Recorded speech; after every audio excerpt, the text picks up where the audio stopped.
جی بالکل آپ نے ٹھیک کہا ہے جی. عام آدمی سیاست تو ہوتی ہے ساری عام آدمی کے ارد گرد, لیکن مفاد جو لینے والے کچھ اور ہوتے ہیں. ایکچولی یہ جو ہمارا ملک ہے یہ ٹوٹلی مس گورنڈ ملک ہے, اور گورننس نام کی اس میں چیز نظر نہیں آتی. جس کا دل کرتا ہے ہورڈنگ کرتا ہے, جس کا دل کرتا ہے ڈالر کی اسمگلنگ کرتا ہے, جس کا دل کرتا ہے جو مرضی آپ کہہ لیں بجلی کی چوری کرتا ہے, جس کا دل کرتا ہے کوئی اکاؤنٹیبلٹی کا کوئی دور دور تک کوئی نام و نشان نہیں ہے. تو جہاں اس قسم کے معاملات ہوں ڈیفینیٹلی عام آدمی کا ذکر تو ضرور ہوگا, لیکن اس کو مفاد جو ہے مفاد کوئی اور اٹھا رہا ہوگا مناسب طریقے. ایکچولی میں سمجھتا ہوں کہ یہ جو انفلیشن ہے جس سے عام بندہ بلک رہا ہے, بلکہ اب اس وقت تو ہر سیگمنٹ کے لوگ جو ہے نا اس تکلیف میں اور کرب میں ہیں. بجلی کی پرائس ہے, پیٹرول کی پرائس ہے. یہ میں سمجھتا ہوں کہ ہماری جو ٹوٹل جو ایک آپ کے سوال کو اسپیسیفکلی اس سے ہٹ کے ذرا میں اگر بات کروں کہ ایکچولی ہمارا جو ماڈل ہے ملک کا, جو رن کرنے کا جو ماڈل ہے, یہ کوئی اتنا درست نہیں تھا. فار ایگزامپل آپ نے 2013 سے 2018 میں بے تحاشا بجلی آئی پی پیز لگائی, اور وہاں کوئی ایسا قانون ہی نہیں بنایا کہ اس کی کاسٹ کیا ہوگی. سب یہی سمپلی یہی کہا گیا کہ جناب آپ کی جو جتنی آپ انویسٹ کریں گے اس میں اتنا ہی ہم آپ کو جو ہے نا اس میں 17% آپ کو پروفٹ دیں گے ڈالر ٹرمز میں. تو جہاں کاسٹ کا ذکر ہی نہ ہو تو وہاں پھر لوگوں نے کک بیک کا فائدہ بھی اٹھایا, فیول کی ایکسٹرا کنزمپشن بھی ڈالی, فیول کی ایکسٹرا پرائس بھی انکریز کی گئی, کیونکہ کہیں قدغن کہیں کوئی اکاؤنٹیبلٹی کہیں کوئی چیک رکھا ہی نہیں گیا. اور پھر ہم نے بجلی بنانی تھی تو وائی ناٹ آن سولر.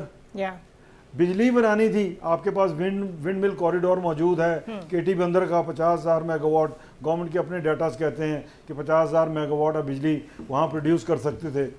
بجلی بنانی تھی, آپ کے پاس ہائیڈل سیٹ اپ اتنا وسیع ہے, پانی کا ذخیرہ قدرت نے آپ کو اتنے دے رکھے ہیں کہ آپ 35 million acre feet of water جو ہے جس کی انٹرنیشنل ویلیو شاید $50 بلین ہوگی, اس کو ہم اٹھا کے ہائی سیز میں پھینک رہے ہیں.